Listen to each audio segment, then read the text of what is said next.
Hello again, ladies and gentlemen. It's been a little while, but here we are again at the old bus stop for a little catch up. I would say it's a weekly catch up, but it's kind of not at the moment. But hey, here we are. Don't worry, we'll get back into some kind of regular routine again and again. But of course, this has become a wee tradition on the channel, a wee 10, 15, 20 minutes, if you're lucky, catch up between myself and the main man himself, Russell Boyce. So, Russell, how the devil are you, mate?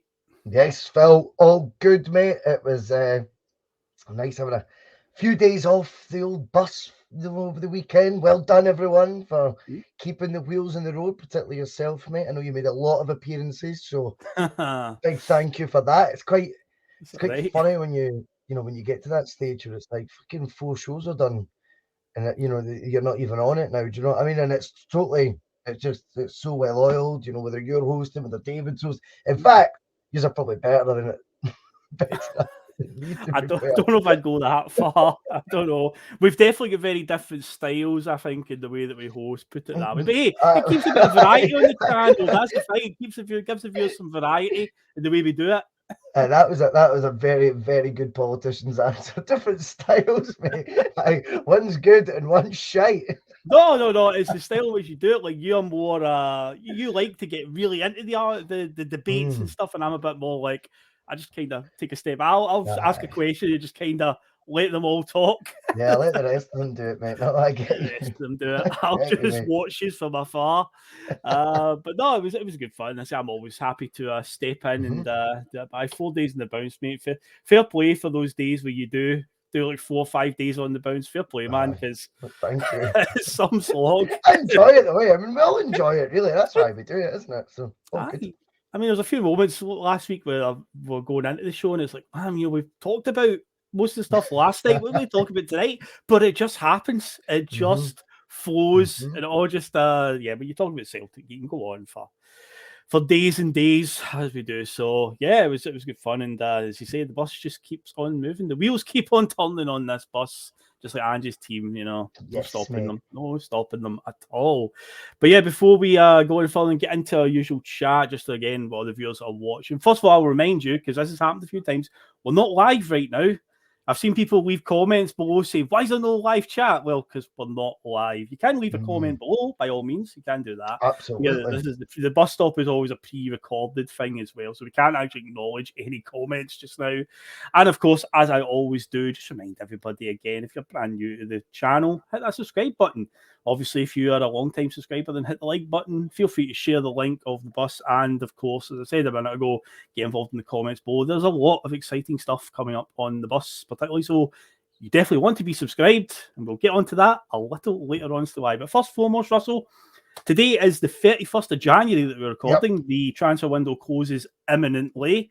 How do you feel about Celtic's transfer business? Usually transfer windows are quite a contentious point. We've been conditioned over the years under previous regimes about, especially with January, it's dead hard to do business in January. We were told by a CEO once upon a time. But how do you feel about Celtic's January business? Think we've came out stronger at this point?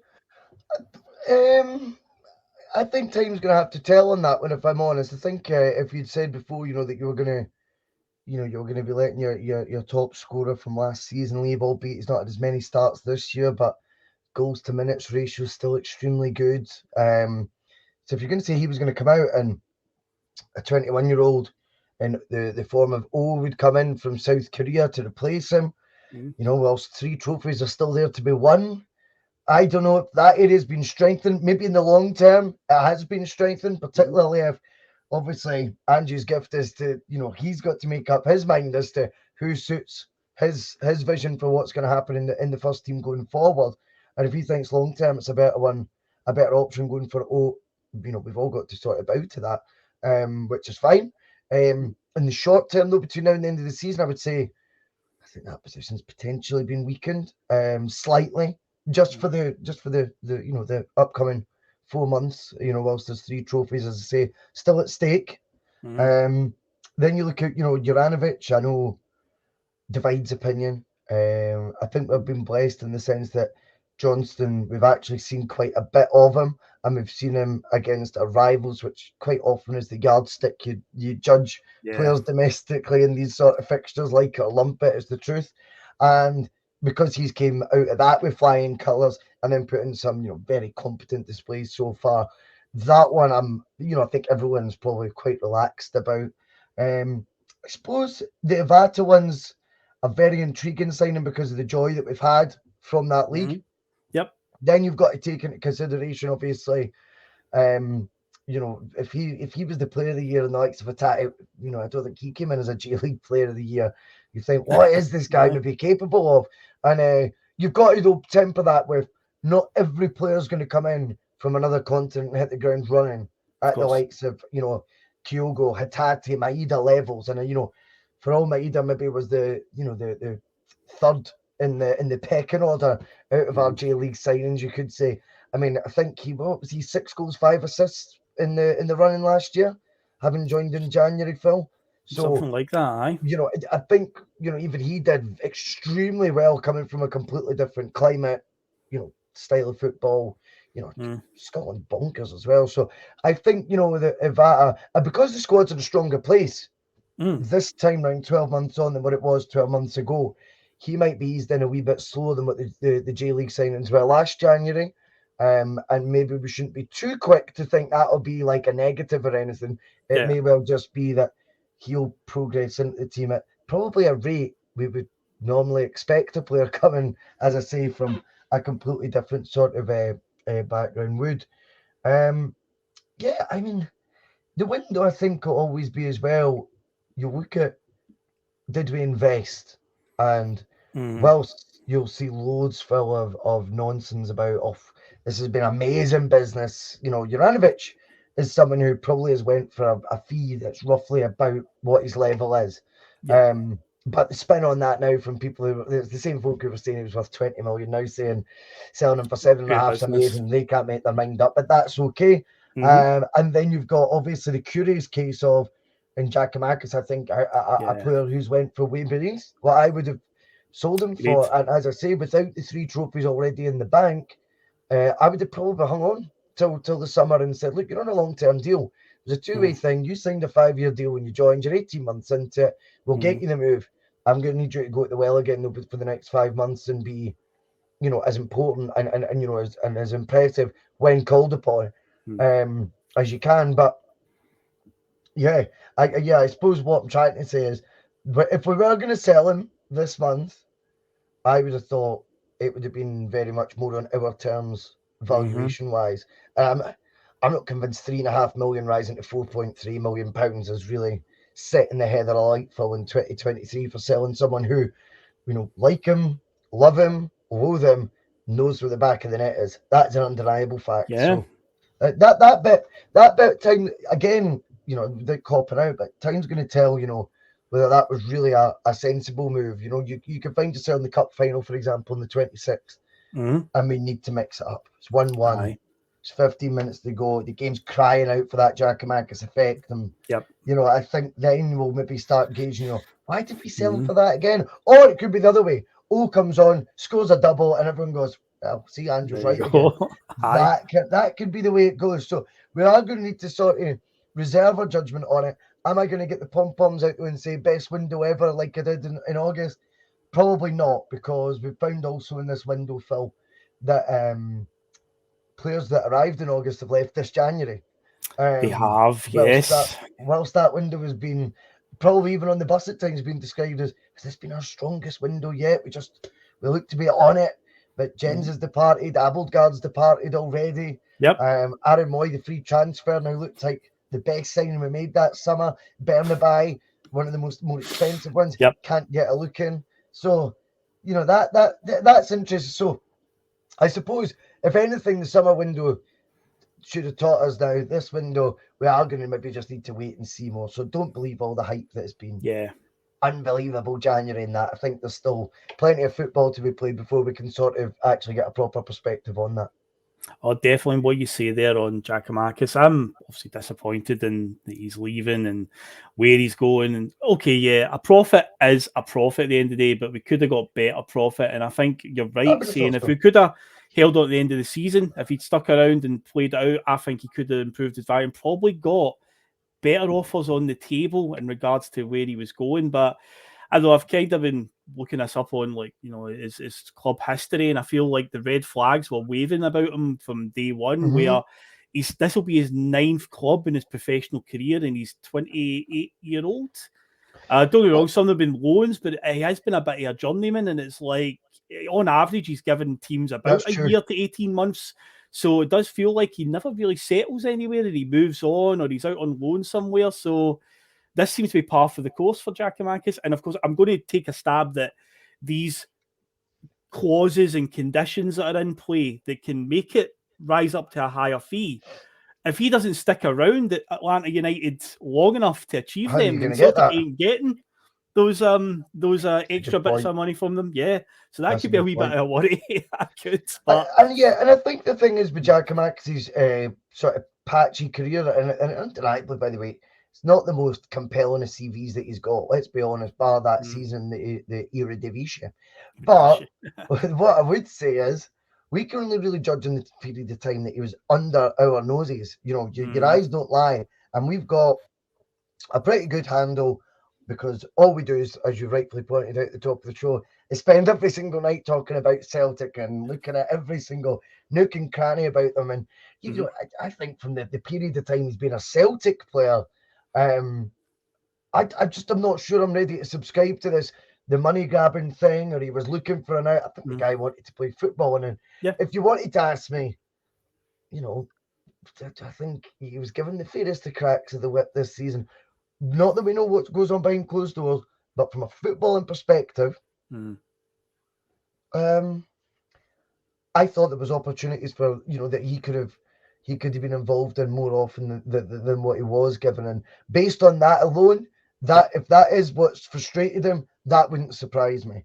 And I hope, you know, people, you always have your eyes wide open to every avenue it could be. You know, Ange might not just fancy him. That's fine. But I'm loath to go straight down the road of, you know, when I see the money grabber stuff and all that, and I'm like, it really, really never gave me that sort of vibe. That was what the, you know, the cut of his jib, Phil. So wish him well. It was a chaotic 18 months. And let's hope we're not kicking ourselves at that one leaving in January for such a paltry fee. Aye, fingers crossed, mate. Fingers crossed. And I share your sentiment there, wishing him all the best, because his contributions were massive last season. I think I said on one of the many shows I did over the last few nights, I did mention when a player leaves Celtic, normally there are a core of fans that are just like, wash their hands with him. I don't care anymore about him. I hope history will be kind to him, because his contributions in the second half of last season, we needed to win that title. You know, we needed it after what happened to the year before. So huge contributor, and we wish him all the best, and hopefully it works out for him in the USA, which we believe he's off to, Atlanta. But now let's move on to some other things, some affairs that are going on with the bus, or actually usually the boys say bus. Well, how about the boys say buzz, because that has been the word. Right now, Russell, there seems to be a buzz around the place. Is there anything that you wish to share with the viewers at this current time? Well, the bus is buzzing, right? There's no getting away from that, right? But why is it buzzing? There will be more news on that, but I've done a lot of work behind the scenes on, and you've seen the fruits of that labour, Phil. Yesterday I was sort of sharing that with the group chat. So there will be an opportunity for the viewers to, like we did sort of March time last year, we did t-shirts. Well, this time we've upped it, you know, the bus stop. I love that, mate. And we've kind of raised the bar a wee bit. And people could sort of decipher what we're meaning by that. And what I will say is, though, what we've created, which will be available for viewers to obviously get their hands on, I think everyone will be kind of taken aback by what we've done. It's minted. It took a lot of time, a lot of effort to get it sorted, but it's better to do that and get it right. And you know, I'm obsessed with clothes, right? So this, what we're going to be seeing, you know, is a peach, and I'm delighted with the manufacturers and all that as well, because they're like, this is proper, you know, sportswear brand that we're working with to get this done. I think folk will be pleasantly surprised with the quality of output we're doing. And I think, obviously, in terms of, is it cool as fuck? Absolutely minted, mate. So, yes, the bus is buzzing with that. And we'll be doing another announcement, though, at the end of this week, because we have, I've been chatting for the last 2 weeks with a potential sponsor. It was an idea that I had based purely on how they advertise their products, and I just thought, fucking hell, I like this company. They're quirky. They're very Scottish football related. They work in partnership right now with the top flight SPFL club, the Championship SPFL club, a Lowland League club as well, to name but a few. So they are very much a football based, albeit a different type of company. So you'll be seeing their name at the top of the channel. And we enter into that partnership probably from the end of this week onwards, which is really exciting because it was something that we wanted to do. And again, the beauty of it is because I'm just love the passengers, man. The beauty of the deal is there's not really that crazy a benefit to the bus, as in terms of like myself or anything, but the viewers will benefit from this deal if they want to take it up. And just by watching the bus, they will benefit if they're interested in said company's product at all. So that's pretty cool as well. So I think that way, that's again trying to just give wee bits back, albeit obviously, if they want to become a customer or whatever, but they can, they'll be the ones who benefit from this partnership because you want to come up with ideas like that, and it'll be cool. And like I say, I never wanted to go down the road of the Manscape and things like this because I do think, and it's no criticism of folk do, by the way, I just think it's been done a million times. And I also didn't want to just be clicking through an affiliation program and like then arriving at a point where I can go, oh, right, I can put their brand on our channel. This has all been done organically. Actually, me speaking with the head of that company to get it sorted, and I did not know them before. So it's a mutual partnership, Phil, that I think will thrive going forward. So look forward to sharing all that with the viewers, and that will be imminently. Like by the end of this weekend, you'll start seeing that branding on the top and how you can get involved as well.